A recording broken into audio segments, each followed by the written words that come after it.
आदाब नाजरीन, ground zero में आप सभी का बहुत इस्तकबाल है। आपके साथ मैं हूं सऊद मोहम्मद खालिद। ग्राउंड जीरो में आज हम समझने की कोशिश करेंगे कि मुल्क के आईटी मिनिस्टर को आखिर ये क्यों कहना पड़ा कि सरकार सोशल मीडिया के चुनावी खेल पर नकेल कसने की तैयारी में है। इसी तनाजुर में समझने की कोशिश ये भी करेंगे कि बदलते वक्त के साथ साथ कैसे सोशल मीडिया ने इंतखाबी कैंपेनिंग के प्लेटफॉर्म की शक्ल अख्तियार कर ली है। आपने भी कभी ना कभी किसी सियासी पार्टी की हुसूलियाबियां या फिर उसके खामियों वाले किसी मैसेज को व्हाट्सएप, फेसबुक या किसी दीगर सोशल मीडिया प्लेटफॉर्म पर न सिर्फ देखा होगा बल्कि उन्हें फॉरवर्ड भी किया होगा। बताएंगे कि कैसे आप भी सोशल मीडिया के इस चुनावी कैंपेनिंग का हिस्सा बन जाते हैं। इस खबर पर हमारा तज्जिया भी होगा। इसके अलावा आज के एपिसोड में जानना जरूरी है और फायदे की बात के अलावा आपको रूबरू कराएंगे आज की तारीख से भी। हाल के सालों में सोशल मीडिया प्लेटफॉर्म पर जिस तरीके से सियासी बहसों ने जगह बना ली है, उसे देखते हुए यह कहना गलत नहीं होगा कि अब ये महज तफरीह का प्लेटफॉर्म्स नहीं रह गए हैं। इसे ही देखते हुए आईटी मिनिस्टर ने अब सख्ती के इशारे दिए हैं।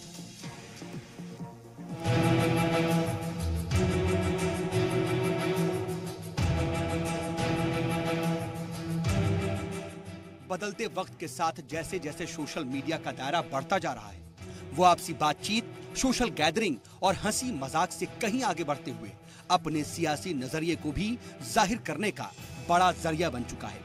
लेकिन ये बात किसी से छिपी नहीं कि सोशल मीडिया का धड़ल्ले से गलत इस्तेमाल भी हो रहा है। अफवाहों से लेकर के वोटरों तक को मुतासिर करने की कोशिश की जा रही है और इसीलिए सोशल मीडिया के गलत इस्तेमाल के मामले को भारत सरकार संजीदगी से लेती दिखाई दे रही है।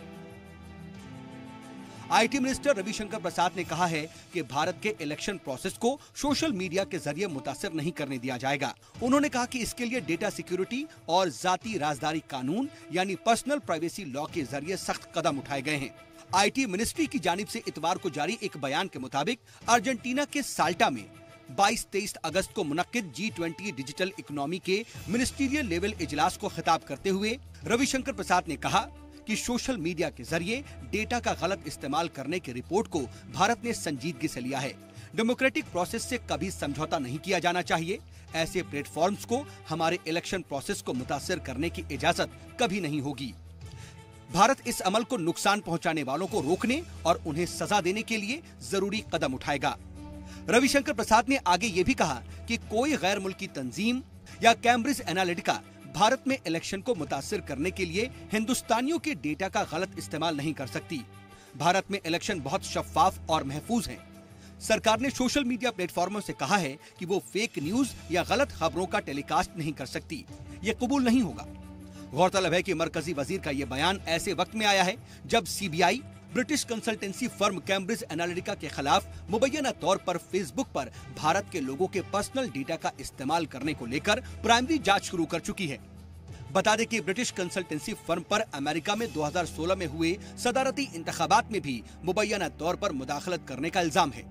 गौरतलब है कि इससे पहले भी रविशंकर प्रसाद ने कहा था कि फेसबुक, व्हाट्सएप जैसे सोशल मीडिया प्लेटफॉर्म्स को खुद फेक न्यूज के टेलीकास्ट को रोकना चाहिए और सरकार ऐसे प्लेटफॉर्म के गलत इस्तेमाल को कबूल नहीं करेगी।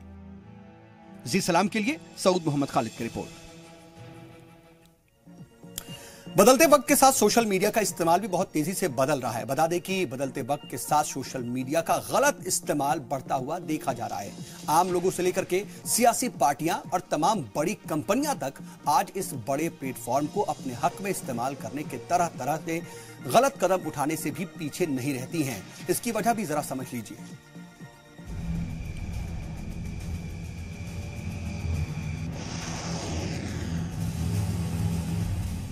2008 से पहले अमेरिका के सदारती इंतखाबात के बारे में कहा जाता था कि वो टीवी स्टूडियो में लड़े जाते थे।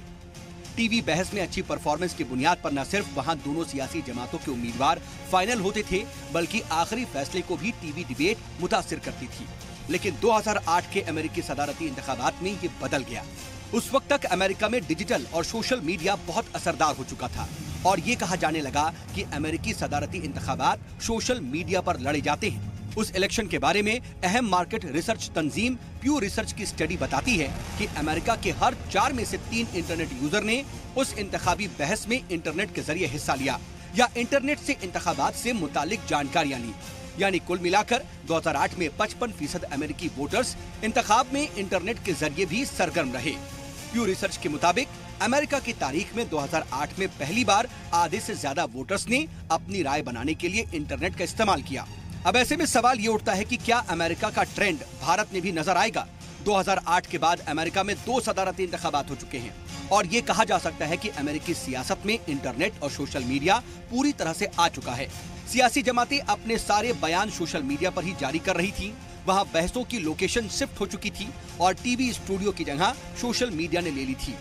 इलेक्शन के मुद्दे सोशल मीडिया पर उठाए जा रहे थे और बहसें भी वहीं पर सबसे ज्यादा हो रही थी।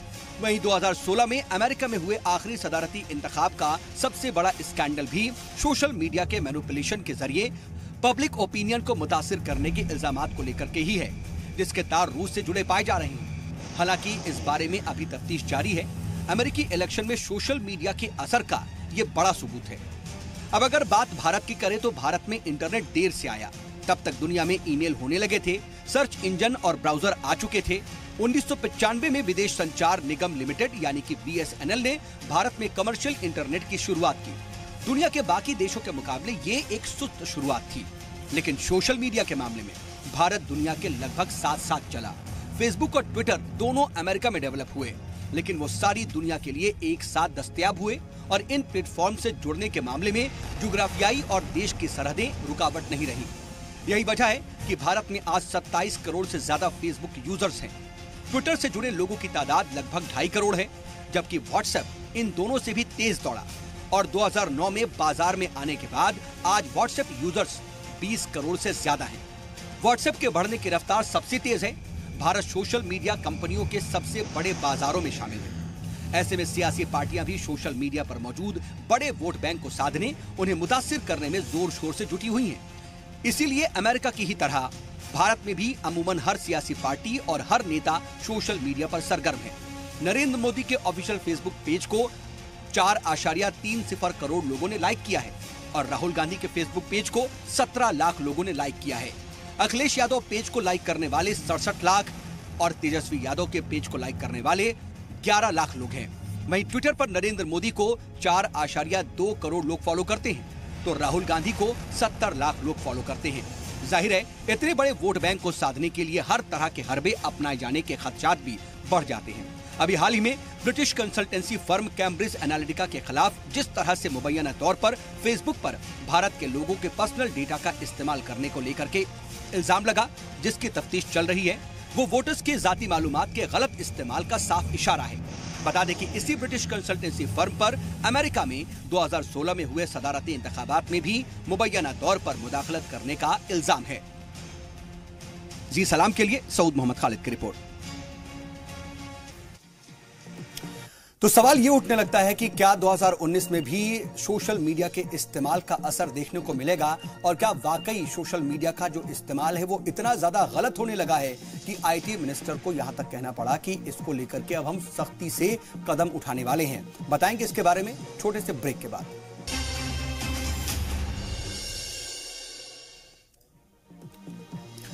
ब्रेक के बाद ग्राउंड जीरो में एक बार फिर से आप सभी का बहुत इस्तकबाल है। ग्राउंड जीरो में आज हम बात कर रहे हैं सोशल मीडिया के सियासी दखल और उसके गलत इस्तेमाल की।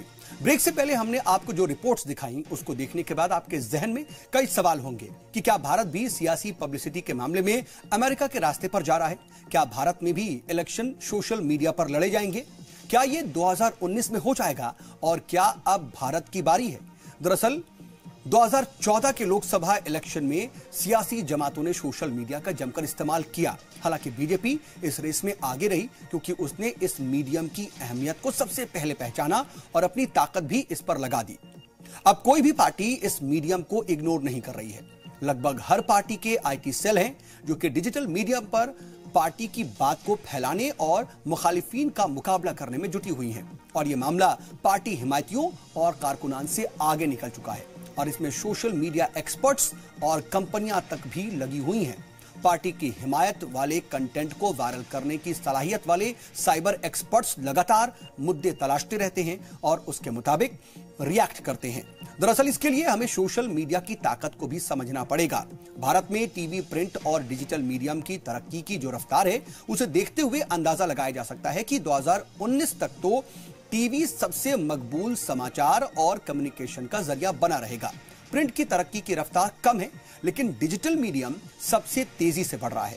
हालांकि बढ़ने की ताजा रफ्तार को अगर देखें तो यह 2019 में प्रिंट और टीवी दोनों से छोटा ही रहेगा, लेकिन बावजूद इसके पार्टियां डिजिटल और सोशल मीडियम पर सबसे ज्यादा जोर दे रही हैं, और वो इसलिए भी क्योंकि ये मीडियम नौजवानों के हाथों में है और समाज में राय बनाने में इनका सबसे अहम किरदार होता है। इसके अलावा ही डिजिटल मीडियम में दो तरफा और कसीर जहती कम्युनिकेशन होता है। इसमें कई लोगों से बात करते हैं। इसमें ग्रुप बनाने की भी सलाहियत और एक सहूलत होती है। इस वजह से लोगों की राय बनाने में ये ज्यादा असरदार है। डिजिटल मीडियम खबरें और नजरिया फौरन लोगों तक पहुंचाता है और इसमें कंटेंट की भी कोई लिमिट नहीं होती। इसके जरिए एक ही बात को अल्फाज और ऑडियो, वीडियो और ग्राफिक्स के जरिए पहुंचाया जा सकता है। इसमें सर्च की सहूलत की वजह से कंटेंट को बाद में भी और बार बार देखना मुमकिन हो पाता है। इसके जरिए सियासी जमातें एक ही चीज को अलग अलग तरीके से और कई बार लोगों तक पहुंचा रही हैं, और अभी जो इशारे हैं उससे लगता है कि 2019 का लोकसभा चुनाव बेशक सोशल मीडिया और डिजिटल मीडिया पर जीता ना जाएगा, लेकिन इलेक्शन के दौरान लोगों की राय को मुतासिर करने में इसका बड़ा किरदार जरूर होगा। इसीलिए इसकी अनदेखी करने वाली सियासी जमातें घाटे में रहेंगी। और चलिए बढ़ते हैं आगे और रुख करते हैं अपने अगले सेगमेंट, जानना जरूरी है का। आज स्पाइस जेट के हवाई जहाज ने बायोफ्यूल के इस्तेमाल से देहरादून दिल्ली के बीच परवाज भरी। यह हिंदुस्तान में बायोफ्यूल की पहली फ्लाइट थी।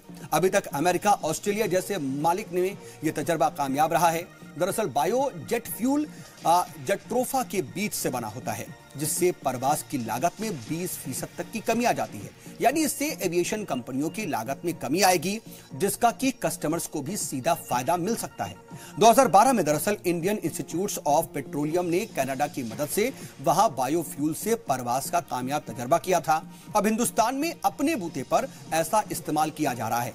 2012 में पेट्रोलियम साइंटिस्ट अनिल सिन्हा ने जेट्रोफा के बीज के कच्चे तेल से बायोफ्यूल बनाने की टेक्नोलॉजी का इस्तेमाल किया, उसको पेटेंट कराया, और इस फ्लाइट में इस्तेमाल हो रहा फ्यूल उन्हीं की निगरानी में बना है। बायोफ्यूल को अपनी ही लैब में तैयार किया गया है। लैब की कैपेसिटी 1 घंटे में 4 लीटर बायोफ्यूल बनाने की है। इसके लिए छत्तीसगढ़ में 500 किसानों से जेट्रोफा के 2 टन बीज लिए गए। इनसे 400 लीटर फ्यूल बना और इस पर 1.5 महीने तक 20 लोग दिन रात काम करते रहे। 300 लीटर बायोफ्यूल के साथ 900 लीटर ATF प्लेन के राइट विंग में भरा जाएगा। लेफ्ट विंग में 1200 लीटर ATF इमरजेंसी के लिए रखा रहेगा।